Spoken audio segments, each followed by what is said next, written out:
Olá, meninos, tudo bem? Aqui é a professora Rita de Cássia para mais uma aulinha de sociologia com vocês. E hoje a gente vai falar, né, na verdade a gente vai revisar nosso conteúdo, né?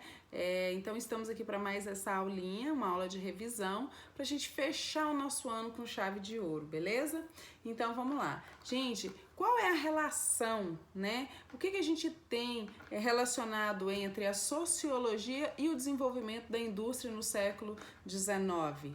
Nós temos, né, dados históricos que dizem que a Revolução Industrial ela iniciou-se, né, no século XVIII. Então, a sociologia, né, ela também inicia ali no século XVIII e XIX. Por quê?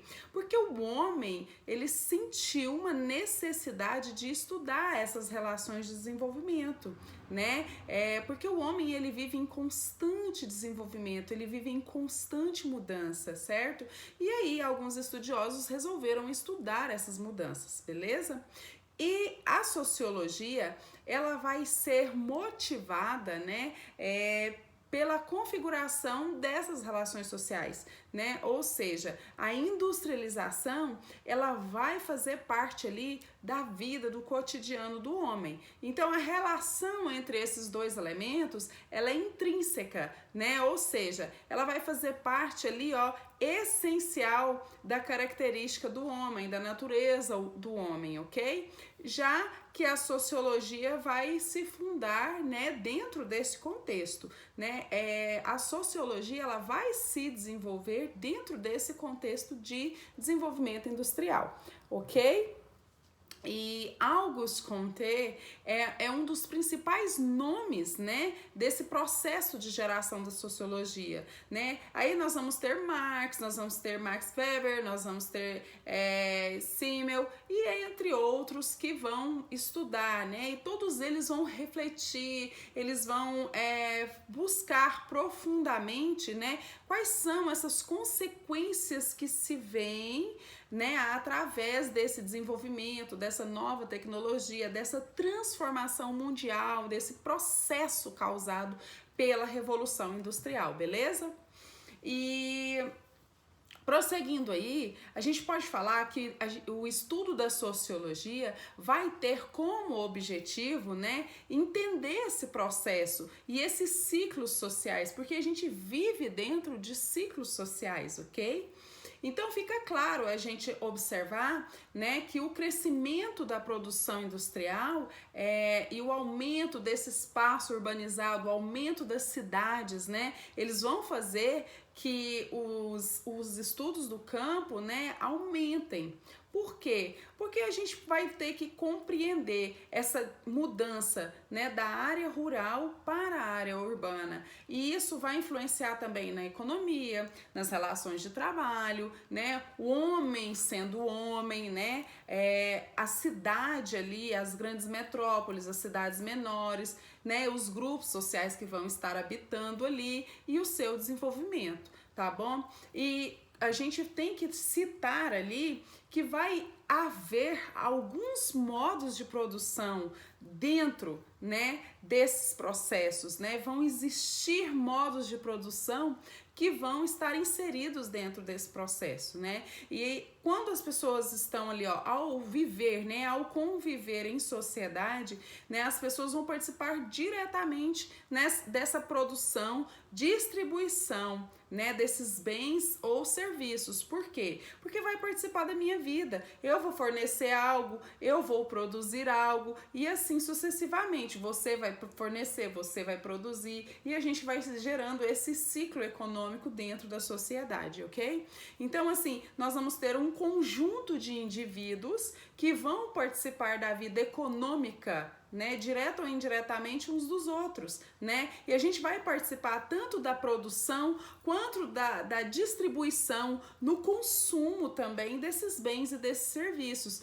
Então, ali, tudo isso, né, ele vai ser gerado de alguns modos. Nós temos o modo primitivo, que vai dar ali, vai designar uma formação econômica e social, né, que vai pegar ali um período bem longo, né? Desde o aparecimento da sociedade, ou seja, desde os primeiros grupos sociais, né, dentro da humanidade, e como eles vão vivendo dentro de centenas de milhares de anos, e eles vão se desenvolvendo, né? E esse período, né, ele vai sendo compreendido pelo escravismo, que vai ser lá no feudalismo, onde o capital mal vai circular ali e vai ultrapassar milênios, né? Então, assim, dentro do modo de produção escravista, a gente vai ter uma sociedade onde as terras são os instrumentos de produção do homem. Os escravos, eles eram as propriedades dos senhores, né? E o escravo era considerado ali um instrumento, né? Um objeto, né? Ou até mesmo um animal ou uma ferramenta. É triste dizer? Mas isso faz parte da nossa história. E nós vamos ter também um outro modo de produção, que é o modo de produção asiático, né? Onde que foi predominante no Egito, na China, na Índia, na África no século passado, né? Então, assim, eles vão notar que a parte produtiva da sociedade era composta pelos escravos, que eram forçados, né, pelos camponeses a trabalharem, né? E a maior parte, né, das pessoas sempre ficavam mais prejudicadas, né, com esse meio de produção.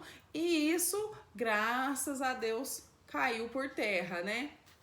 Nós vamos ter também o modo de produção feudal, né? Onde a sociedade feudal, né, ela era constituída pelos senhores e pelos servos, né? Os servos, eles não eram escravos dos seus senhores, né? Porque eles não eram propriedades, mas eles trabalhavam em troca de casa e comida, né? Então eles trabalhavam para esses senhores, né, em troca de habitação e alimentação, certo? E prosseguindo ali no nosso ciclo, vai chegar o modo de produção capitalista, que é o que nós vivemos hoje, né? E o que caracteriza, né, o capitalismo são essas relações assalariadas, onde você trabalha e recebe o seu salário, né? Então, essa relação, né, dessa produção, ela vai ser baseada em propriedades privadas, né? Onde vai ter ali o dono de uma empresa que vai assalariar, né, o funcionário, o empregado, para que ele, né, ali constitua seu meio de vida, ok? Então o capitalismo, ele é movido por lucros, sempre, né? A gente vai ter aqui duas classes sociais que vai dividir isso aí, que é a classe burguesa, né, o patrão, e os trabalhadores assalariados, que são os empregados. Então, assim, o capitalismo, ele se resume em renda, tá bom? E quando a gente vai fazer uma definição, né, a respeito de ação social, né, para Max Weber, né, a função, né, do sociólogo é compreender o sentido dessas ações sociais, né?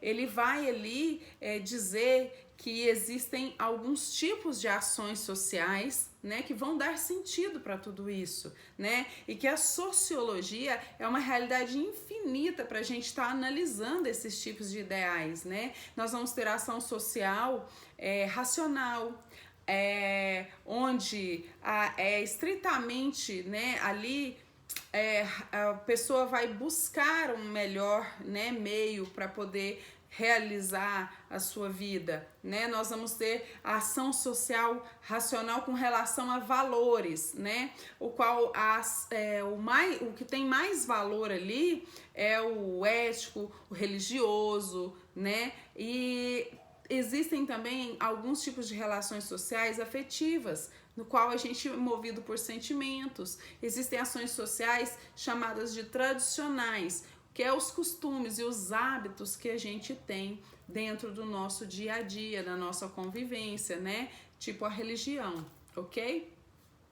E isso tudo, né, que a gente vive também possui conceitos chamados tipos puros de dominação, né? Nós temos o tipo de dominação legal, né, que vai basear na existência de um estatuto, das leis, as normas que nós seguimos. Nós temos a dominação tradicional, que são aquelas leis, aquelas ordens que a gente traz da vida da gente, né? É uma tradição, né, que a gente vai exercer, né, por causa de uma virtude, certo?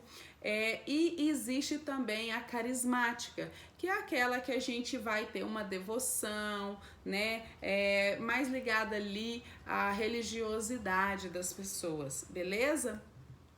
E para finalizar com chave de ouro a nossa revisão aqui do nosso conteúdo, eu gostaria de dizer para vocês que os indivíduos, eles ocupam relações de produção, tá? Nós temos essa posição de nos relacionar, de produzir, né? Nós produzimos e nós também consumimos esses bens e consumos e comercializamos, e é um ciclo e que a gente vive ele e ele é infinito. E a sociologia, ela vem para nos ajudar a compreender um pouco mais sobre isso, ok? Muito obrigada por esse momento, por esse ano juntos. Que Jesus abençoe grandemente a vida de cada um de vocês.